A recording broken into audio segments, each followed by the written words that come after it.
Hi from a very sunny Durban in South Africa. And yes, we are the lucky ones who live right by the sea. As most of you know, I'm Kathy, the oldest daughter of Jimmy and Nolene Melvin.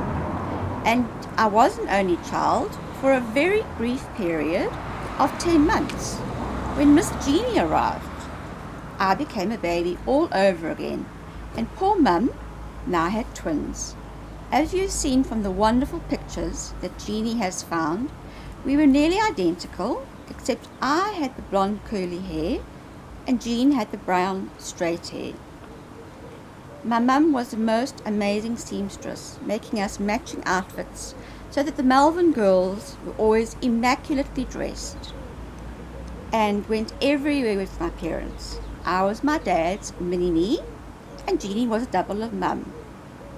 My gran had a wonderful cottage in Ramsgate in South Africa, right by the sea, the rocks and the tidal pools. And we would make our yearly pilgrimage from Bulawayo in Zimbabwe for a month of a very long planned time of fun on the beach and the rocks, and of course a shopping venture through to the big city of Durban to buy all sorts of exciting goodies we couldn't get in Bulawayo. Then back to the cottage, where Dad would either fish off the rocks right in front of us, or we would find a beach close by where he thought there might be that big fish just waiting for him. Unfortunately though, those longed for idyllic days soon came to an end, and then it was time for the dreaded most dreaded time. How on earth was poor Dad going to fit all our loot, as well as 6 adults and 3 children, into our trusty green Brookwood station wagon? Well, everything was assembled and a miracle was performed, and to our huge relief,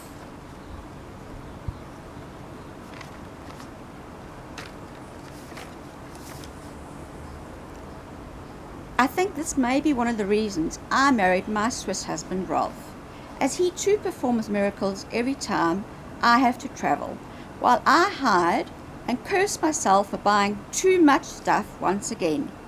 But we are Africans and we travel heavy. Luckily though, Jeannie has inherited his marvellous coping skills, as she too has been called upon to do the very dreaded packing. When we started high school in Bulawayo, we used to cycle to and from home, except that my bicycle had a very unfortunate habit of riding over a patch of thorns, at least 3 times a week. Then my poor boyfriend would have to cycle with me on the crossbow of his bike, while his friend took my bicycle home. My poor dad would then come home after a long day at work to yet another sorry tale of another punctured tire, which would have to be soaked in a bucket of water till we found the hated spitting spot. Unfortunately, my dad was also called upon to spend many patient hours trying to explain my mathematics homework to me. It just seemed totally illogical and impossible to me. Jeannie was the maths girl and I was the bookworm. And even now, I have never really used any of those impossible to solve maths problems. When we immigrated to Durban, we were all really excited to be living by the beautiful sea. But those early years were not easy ones.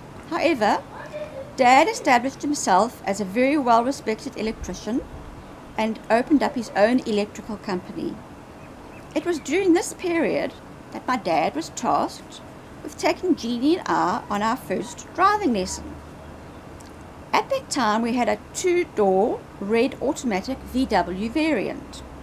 Jeannie went first, as she was a lot more confident and eager to get her license than I was.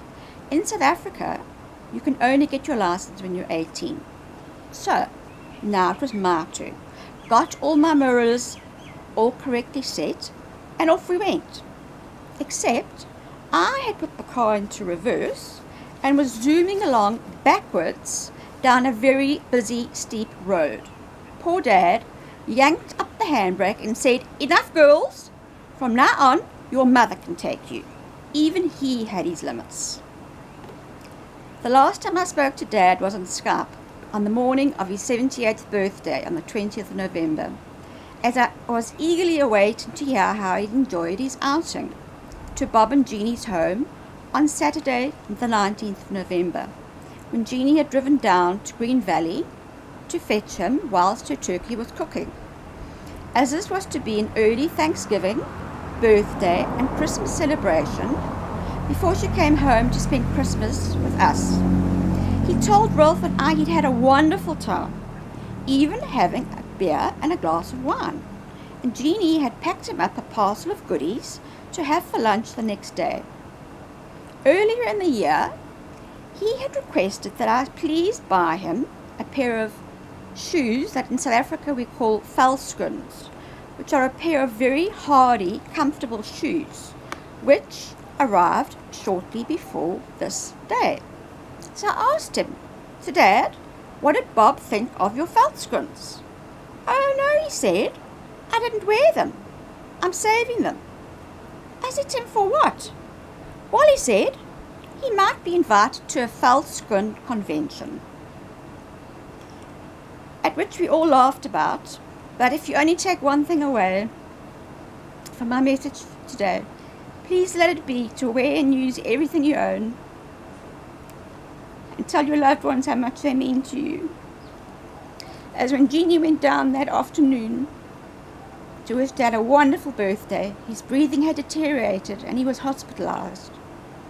I was very fortunate, though, to be in contact with the ICU nurses, and Jeannie would give me constant reports and was very blessed to see him one last time on the day that they took out his tube, and Jeannie quickly Skyped me so that I could see and talk to Dad. He told me he was doing okay, just very tired. But none of us were prepared for the morning of Sunday the 4th of December, even though his doctor had told us he really wasn't doing very well. When Jeannie only had time to call for help, as all his vital signs were dropping, and then to call me to say a last goodbye at 8:30 in the morning. "Dad, I was still planning to come over and help you go through all those mountains of paperwork in your back bedroom and celebrate your 80th birthday. But this was not to be, and I know you are there right now enjoying looking at all the old photos and hearing the bagpiper play, as you used to yourself, but now it is your time to finally rest in peace. I would like to thank my beautiful, amazing sister Jeannie